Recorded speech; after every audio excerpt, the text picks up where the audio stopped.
All right, thank you, everybody. Let's welcome back Sarah, Bryce, and editor David, who is now here with us tonight. Thank you so much for being here once again. I'll just say at the top, I think the best documentaries show us life and experiences that may happen around us, but we don't always have insight into. So thank you for giving us Daniel and Jerry's story and the whole thing. I think that was a beautiful film. Thank you.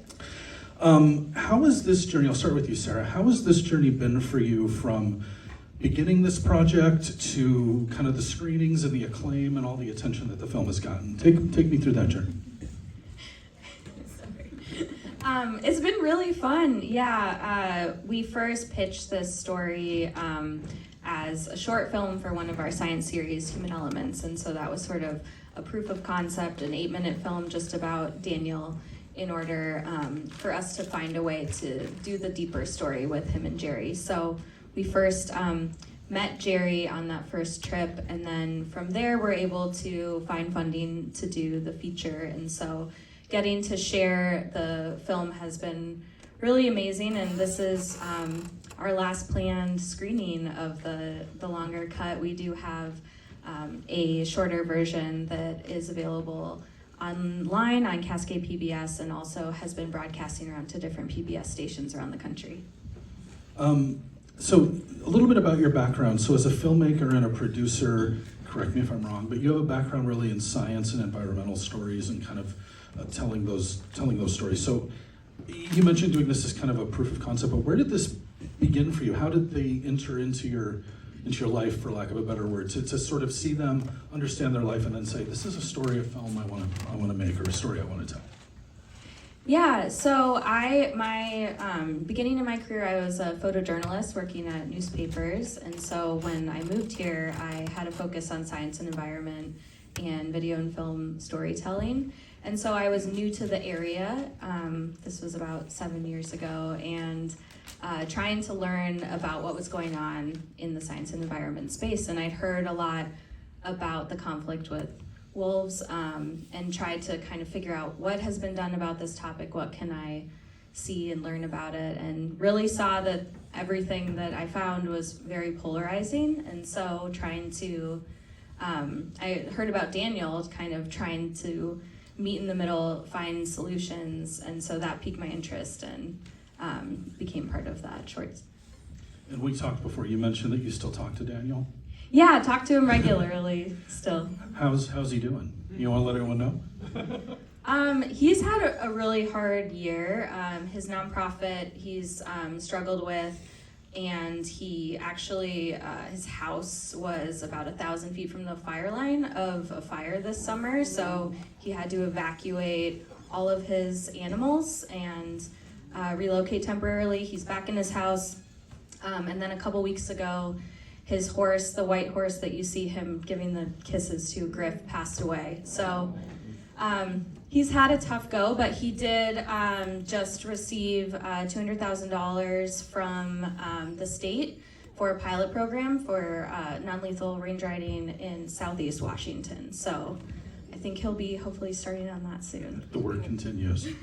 I have a question for David. So the film sort of has this gentle rhythm and kind of at the beginning, and then it grows kind of, there's a little bit of an urgency and intensity that comes as he starts to prepare to go to Colorado for the advocacy.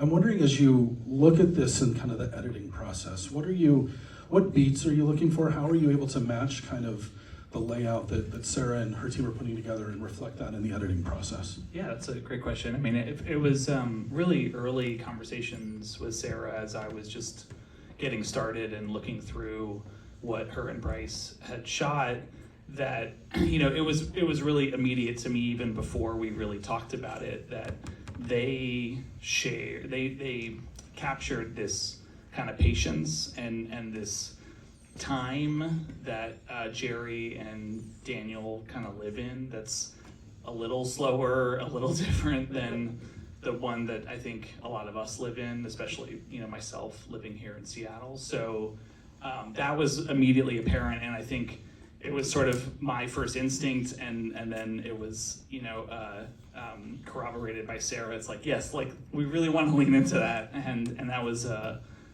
real gift I think that they gave me, to allow for that to be part of the story as well. That like to really try to transport the viewer. You know, it is both the setting and the story, but also the place and sort of the way of life that they live. And so to be able to bring that into the edit, you know, was really special. Well, and so with Bryce here as the director of photography, you talk about place and setting, and you capture some incredible visuals in this film, both, you know, from up high, but also intimate and close in. Yeah, please, I hear applause, yeah.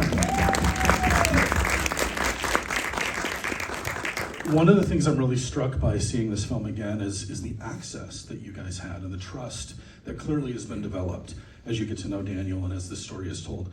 Can you talk about your process and kind of that trust building and then the access and how you were able to kind of tell us the story both up close and from afar and have that kind of synchronized together? Yeah, I mean, I think so much of the process is about trust, and it's about like, also too, it's, you know, Jerry works with low stress livestock handling, which is kind of enter the space, and it's mostly just about like energetics of like how he's interacting with like not just his cattle but with people. And I think that like same idea, which is not to compare Jerry and Daniel to Jerry's cattle, but I think just like coming in with like Sarah and I have been working together for 5 years. We've known each other for 10 years. I've known her husband for like 16 years. So there's a lot of history that we have, and I think just that being comfortable with each other when we enter spaces that are delicate or that, you know, are people's lives, and we're asking them to put it on screen for people they've never met to see and potentially judge them for their choices. Like a lot of that really is about like who we are when we're entering the space. You know, all the technical stuff and the cameras and everything, that's all secondary. It's just about relating with people on a human level. Sarah, you and I had talked before today a little bit about the, I guess lack of a better word, the politics of the matter, and your phrase was very eloquent in that regard. I'm wondering if you wanted to talk a little bit about, when we talked on the phone, it was a little bit about, instead of a film going out and finding, and forgive me for using the term, but a villain or something to, you know, target your attention at, you decided to kind of double down and focus on the relationship, common ground in polarizing times. I wonder if you wanted to just kind of talk a little bit about the decision that goes into telling that story versus maybe a story that you could pursue that maybe takes you to a different place, but really this one hones in on those two individuals.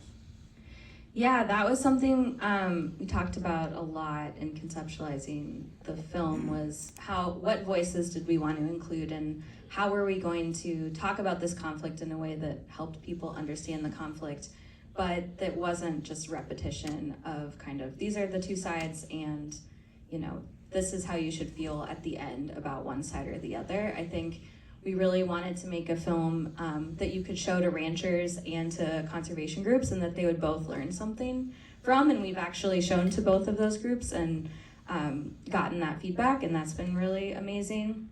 But, you know, it was a challenge trying to figure out how are we gonna tell this story without having someone to be mad at, without walking away with, you know, you just wanna, it's so easy to hate somebody. And so I think what we were trying to do is just drop into their world and say, this is just one example of how they made it work.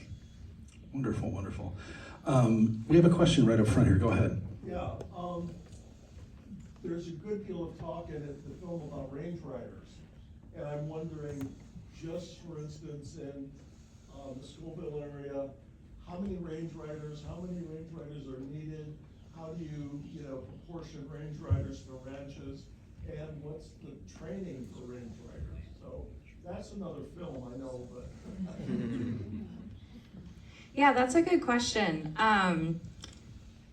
There are several different types of range riders. So some range riders are ranchers that are range riding on their own land that they own. There are state contracted range riders. I think the main difference between what Daniel is doing is that his methodology has him on the landscape all year and all the time. And a lot of this work, because of funding, can be seasonal work. And so what ends up happening is that while people are out there, it's working, and then when they're not there, sometimes it's not working. And so trying to figure out what's a sustainable way to continue this type of work in all different, parts of the country, because this issue is happening here, it's happening in Oregon and California and Colorado. That's something that hasn't quite been figured out yet, so I don't have a definitive answer for you, but there's a lot of people working on the issue for sure. Other questions from those in attendance? Yeah. The way you approached Daniel and Jerry's story, it seemed to carry a rather gentle compass to match with this very serious conflict, and often allowing for some humor along the way. I'm wondering, how important would you say it was to nail the tone of this story just right and have it feel authentic to this region as well, to the region over there as well? Yeah, so the question, and Joe, I know Joe, so help me make sure I capture this correctly. The question is, how do you balance the storytelling with the two characters, inject humor, and make it... Have it feel authentic still to the place and time. Yeah, have it feel authentic to the place and the time and the story that you're trying to tell. Yeah, I think that was just Bryce and I just being there for a lot of time, and we had to find moments of humor because we're watching like very repetitive physical labor. But then we would like look at each other and be like, this moment is funny or is quirky or is weird. And so I think David also did an amazing job of like identifying those moments and validating that they were in fact funny or finding the ones that we missed, And so I think it was a mix of just like all of us, paying attention and then leaving space for that. That's great. We have time for one more question, so we'll go right back up here. Okay, so it's hard to tell in your short, how involved were you, in the sense that were you passive involvers filming, or were you active, which meant you actually helped them do what they were doing? Did everyone hear the question? Everybody, okay, thumbs up. Okay, go ahead. So Bryce and I were both filming the entire time, so we had our hands full, but we did feel guilty when we watched all of the manual labor and we're not helping out. We did pet the horses and the cows. We'll have to, right? We'll let you pick up that bale of hay. I did get the sign that we are needing to wrap up. I just want to say on behalf of the Seattle Film Critics Society, we're thrilled that your film exists. We're honored to have it be a nominee in our Achievement in Northwest Filmmaking Award, and thank you so much for making the time to be here tonight. Thank you so much. Thank you so much.